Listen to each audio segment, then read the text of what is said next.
Howdy, I'm back with another Sims 2 build in The Sims 4, this time the Broke House, which is a bit smaller and less exciting than the Goth Mansion, but I'm going here by what I want to build, and when I think of my favorite Sims 2 households, the Broke family is what immediately comes to mind.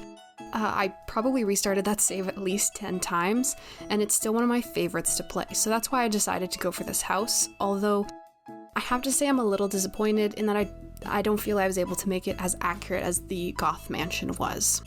Part of that is because The Sims 2 has a lot of fun swatches and items that The Sims 4 doesn't have, and for whatever reason, the Broke household uses a lot of those. I did, however, actually get the dimensions right on this one, and that is because I downloaded The Sims 2 back onto my computer, even though that now means I only have 4 GB of storage to make this video, but I was able to take my own overhead pictures and count things for myself and make sure I could see all angles of the build, which means that this one is more accurate. The actual house itself is on a 20 by 20 lot, however, the only 20 by 20 lot I have is in the Pets world, and the pine tree ocean aesthetic just really doesn't suit anything from The Sims 2, or at least not anything from Pleasant View, where all the houses just kind of exist in a grassy void with a few other houses in the background. So that's why I went with this one. If there are other 20 by 20 lots I'm not aware of that you wanted to put this on, or if you wanted to put it on the one in the Pets world, it should still fit because I followed the exact dimensions of everything from The Sims 2. I didn't add anything extra, which is why in the end this actually doesn't end up looking that exciting. One pack I was actually able to take advantage of was the City Living one, or whatever it's called, that has the dingy furniture for apartments. I feel it really suited the Broke household, even though none of that really existed in The Sims 2. Here I am making the pool that killed her husband, whose name I can't remember because he's dead. I really should have continued with landscaping after this point, but I was simply so excited to get inside the house and build that I just totally forgot. Luckily, this roof was way easier than the Goth household one. Thank God.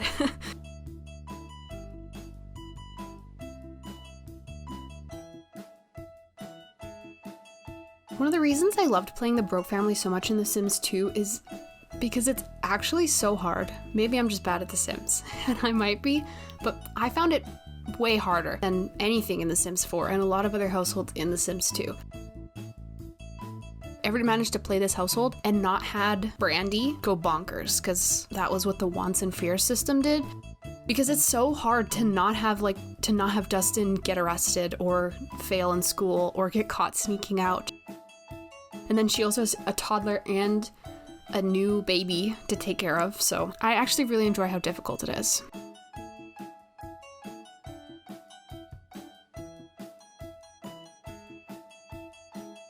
For some reason here I was agonizing over the fact that the checkered tile didn't exactly match the one in The Sims 2, but then I had a moment of realization that there was no way I was going to get literally anything else in the house to match as well as even that tile did, so why was I bothering? Here I put in temporary lights and enjoy how bright the house is, because once I take those out, it is not this bright ever again. Somehow it's darker than the Goth household, especially thinking in that area with the TV in the kitchen. I seriously could not see in my household in The Sims 2 a single light. Brandy's room is one area I struggled to make it accurate.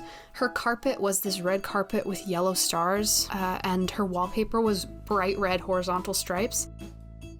So her room in The Sims 2 is a lot brighter than the one in this game. It kind of had all of its personality sucked out of it in my build, which I hate, but what alternatives were there, you know? Her room is also the only one that's lit properly. I desperately wanted to use the penguin wallpaper here. You can see me thinking hard about it. I wanted to leave it in so bad because in the original game, that's where the tile trim is. But then I said no, because there's no penguins in it in The Sims 2. I put the boring tile one in. Overall, I would say the color match in this one was a lot better than the one in the Goth's mansion. Although I don't really understand the choice of the colors in The Sims 2. Why does red and gold stars and red stripes scream Brandy, who's wearing a pink crop top and jeans. I don't know. The bed decision makes me so sad. I'm in my cheetah print era right now, and the fact that there's no cheetah print anything in The Sims 4 makes me sad. But even just putting aside the lack of cheetah print, there's no fun bed swatches, period. Their idea of a fun bed swatch is a saturated, ugly teal or like vague, pale pastel flowers, neither of which are fun.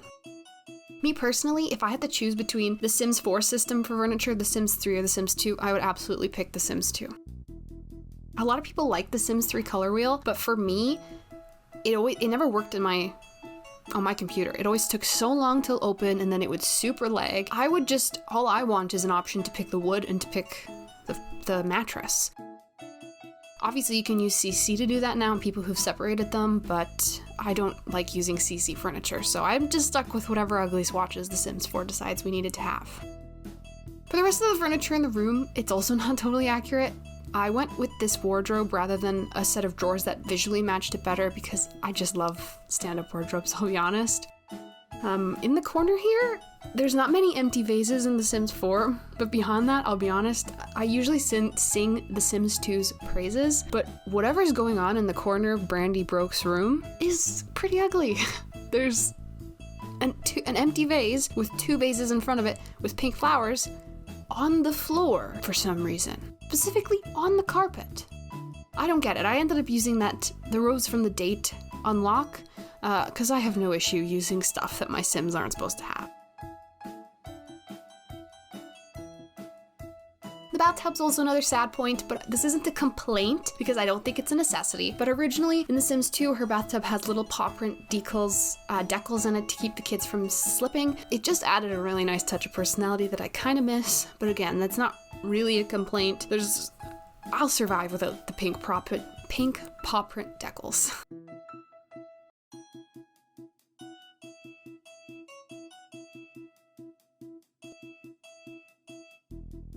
In Dustin's room, I realized I don't have a pinball machine. I don't even know if those exist in The Sims 4, but I definitely don't have one. So I was desperately looking for any sort of entertainment that was 2 blocks and also something standing.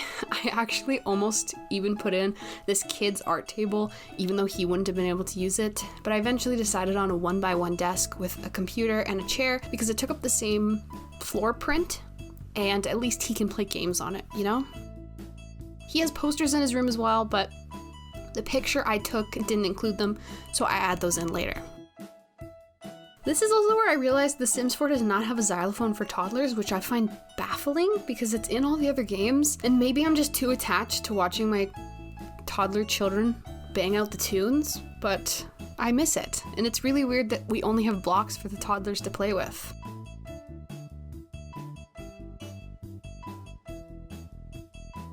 This was the hardest choice for me to make. Well, second hardest choice for me to make in this build because there's no comfy armchairs that look remotely anything like the one in their household. There's nothing that's gray, there's nothing that's black. The only gray and black ones are chairs that look like they're meant to be looked at and not sat in. So I eventually went with this white one because at least I guess it's on the same color scale as gray and black. I don't know. Other than that though, the part of the build I'm the most satisfied with is definitely the kitchen. Which, if you're a hardcore stickler for it being totally identical, you might say, well, there's no pink counters, and I agree with you, but when I was building this, I was just filled with nostalgia, and especially this corner here with the windows, it has the same vibe as the one in The Sims 2, and that's really all I'm going for when I'm making these, so I'm actually really happy with it. Even though I had to go back and double check what was on this wall because I had no idea. Spoiler alert, it is not a chalk painting of a monster. Here's when I'm finally putting in the lights, which is always sad because then it gets dark. In Sims 2, those are all bare bulbs, which these look like bare bulbs, but they give off such horrible light. I eventually went for one that just gave off a good amount of light because there's no other lights in that main area that I could find. I also finally found the posters and put those in.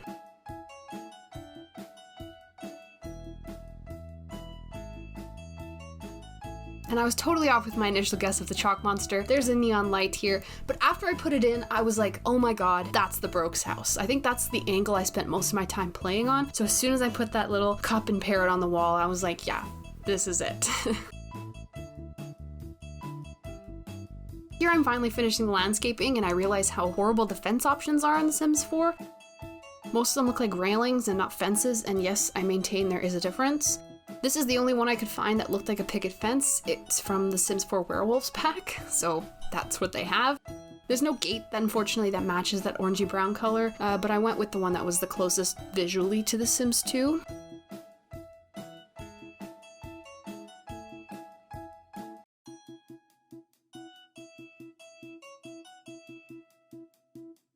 And this is where I actually went back and forth the most. Surprisingly, it's on the trees, but before that, I had the amazing realization that some of the trees in the game have swatches. How exciting is that? I was pretty excited to find out. I don't know how I didn't know, but I didn't. The problem is in The Sims 2, all the trees are pathetic and weak, which I don't say that to be mean. I love them, but that means that in The Sims 4, all of them are so nice and pretty and lush, so I eventually went for these ones even though they're way too thick because at least they have kind of a red color. And once I'm done with this terrain paint, the only thing I have left is adding in that sidewalk to mimic the mailbox garbage can thing that I did on the Goth Mansion as well.